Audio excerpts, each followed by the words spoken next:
Hello friends, welcome to Physics Universe. Now today our topic is Standard 12 Chapter 1 1.10 Electric Flux.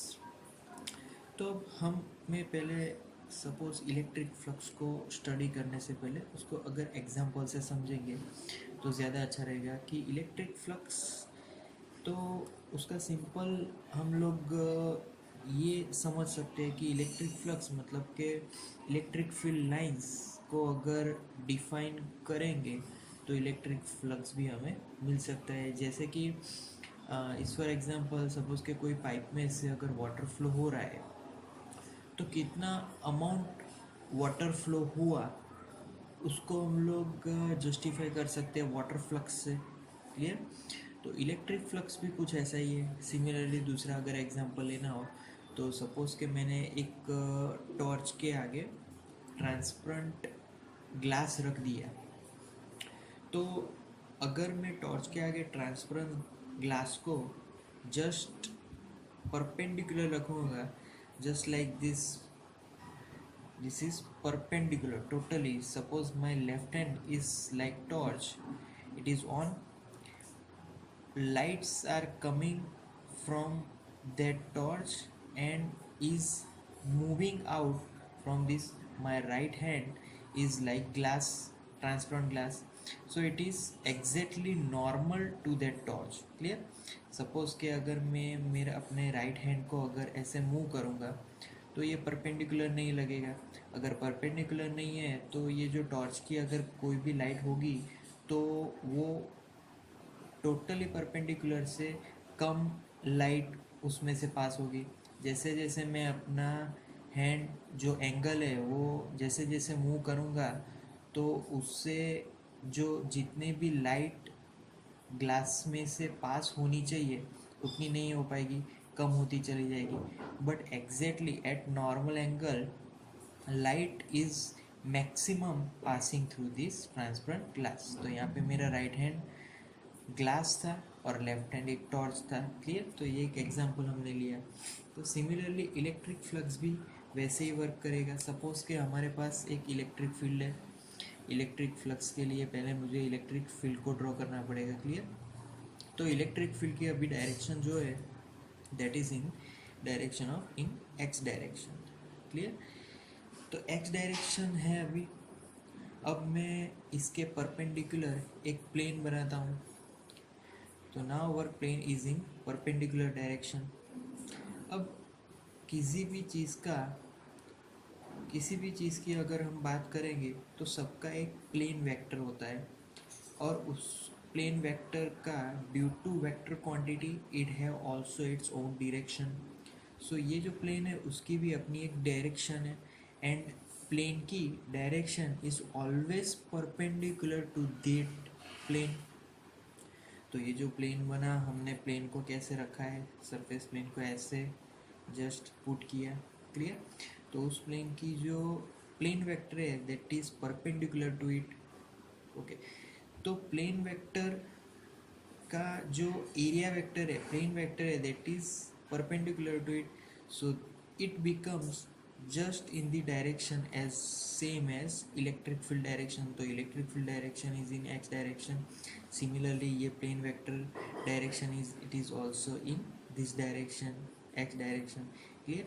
अब ये जो plane vector है उसका area vector को हम लोग डेल्टा एस से डिनोट कर सकते हैं। Delta S have its own direction, that's why we denote it as vector quantity. Clear. So here delta vector S.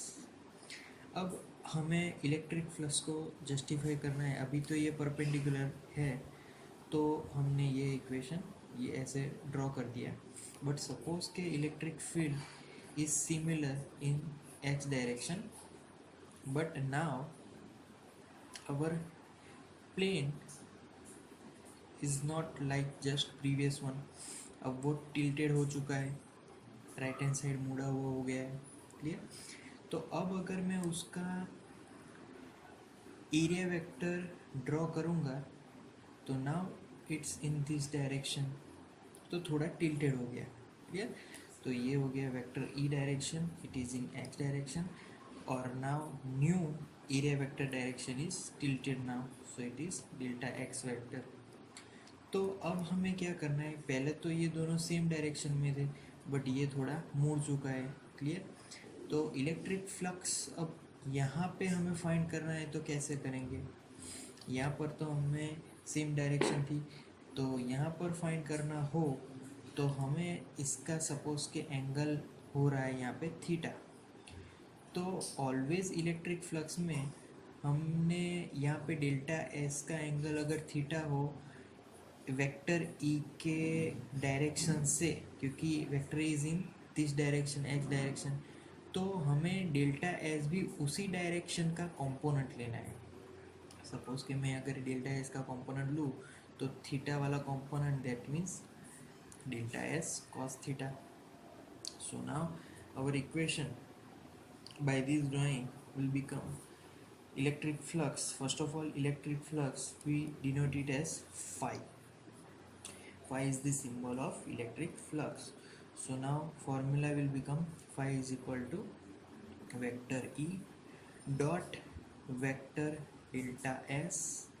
Clear. So यहाँ पे डॉट प्रोडक्ट आ जाएगा, तो electric flux is equal to electric field dot area vector.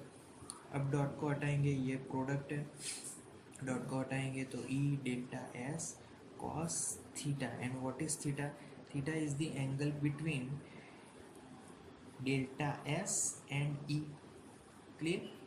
सो यहाँ पे हमने phi मतलब electric flux को फाइंड कर दिया। Basically electric flux is nothing but electric flux is nothing but electric field lines are passing through the plane.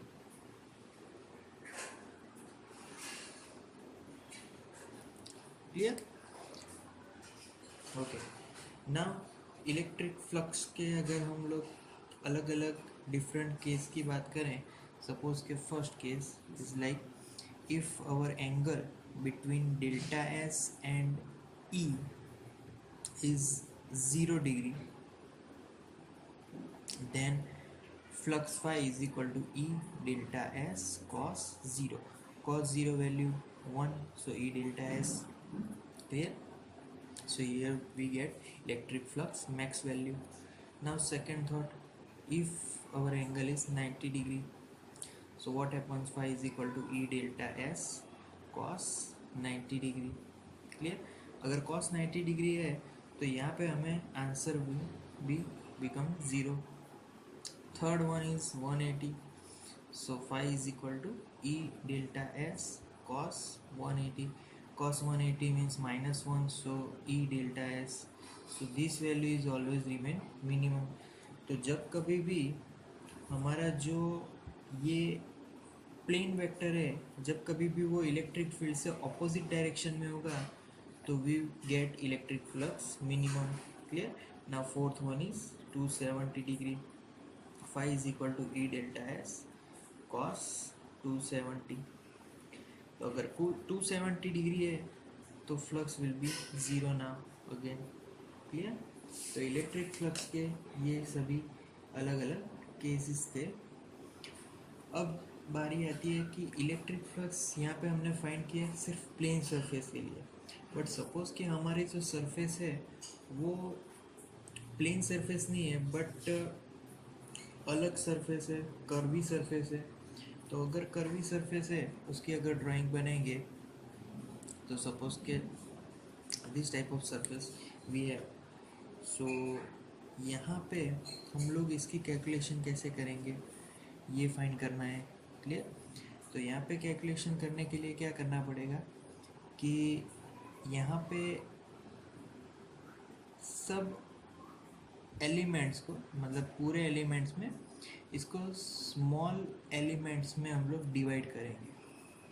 Small element में divide करेंगे तो उसकी सरफेस स्मॉल होगी, उसका एरिया भी स्मॉल होगा। अब इसका जो एरिया वेक्टर है that is perpendicular to that surface, clear.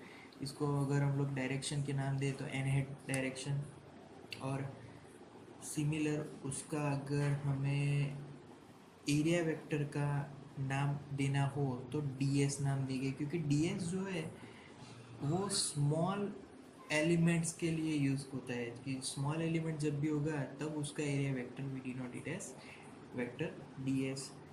सो अब जो इलेक्ट्रिक फील्ड है, suppose it is in this direction vector E, तो फिर अपना जो इलेक्ट्रिक फ्लक्स है उसकी फॉर्मूला अगर लिखनी है तो d phi is equal to vector E vector d S. Clear. और again d phi is equal to E d S cos theta into n hat. Clear.